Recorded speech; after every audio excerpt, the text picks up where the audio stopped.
Moikka! Hei, jos sä kuuntelit Perussanon viimeisimmän jakson, niin mä puhuin tossujen käytöstä Nosessa. Ja mä ajattelin, että mä näytän nyt nämä tossut, mitä meillä on tosiaan ollut tässä testissä ja käytössä, niin näette vähän miltä ne näyttää ja sitten ehkä voitte arvioida sieltä, että mitä voisitte omille koirille lähteä sieltä testailemaan.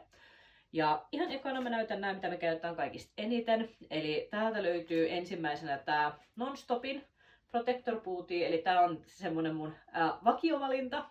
Ja sitten se toinen, tässä on hyvin samanlainen tämä kangas, niin tämä oli tosiaan tämä, mitä mä Trail Dogsilta on tilannut. Ja tämä on VIP Dog Wear merkkinen tossu. Ja tässä näette tätä leveyseroa, eli niin kuin mä sanoin, niin tätä me käytetään etujaloissa ja tätä takajaloissa, jos mä haluan oikein optimoida sen istuvuuden. Eli sitten kun takajalat on vähän kapeammat, niin sitten tämä istuu niin kivemmin sinne takajalkoihin. Sitten oli näitä puuilon variaatioita. Ja tässä on tämä puuilon tämmönen niinku kumipohjainen.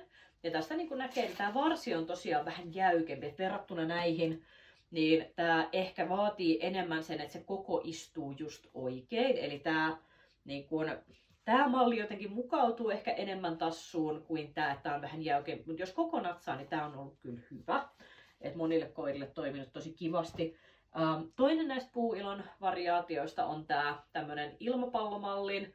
Ja tää on nyt se isoin koko, mitä täältä löytyy. Et sit jos katsoo tätä tassun kokoa, niin se ei ole niin kuin kauhean isoille koirille hyvä vaihtoehto. Mutta tämä vaikuttaa ihan pitävältä. Ja jos se vaan niin kuin menee tassuun, niin tämä voi olla tosi hyväkin vaihtoehto. Sitten tämä toinen tämmönen ilmapallomalli. Tää on nyt tää Pavsi. Ja tässä on myös eri kokoja. Näissä on sellainen värikoodaus näistä, että kannattaa katsoa, että mikä sitten omalle koiralle sopii. Hyvä tyttö. Sopii sitten niinku parhaiten. Ja tähän mulla on nyt tää vinkki. Eli kun tässä on nyt se haaste, että tää on hankalampi laittaa tassuun. Eli nyt jos mä lähtisin tätä yksinään täältä laittamaan, niin pitäisi samalla kahdella kädellä tätä tälleen niin kuin levittää tätä suuaukkoa ja sitten vielä kotiin koittaa saada se tassu sinne sisälle. Eli avustajan kanssa tämä on helppoa, niin että toinen levittää ja toinen asentaa sen tassun sinne sisään.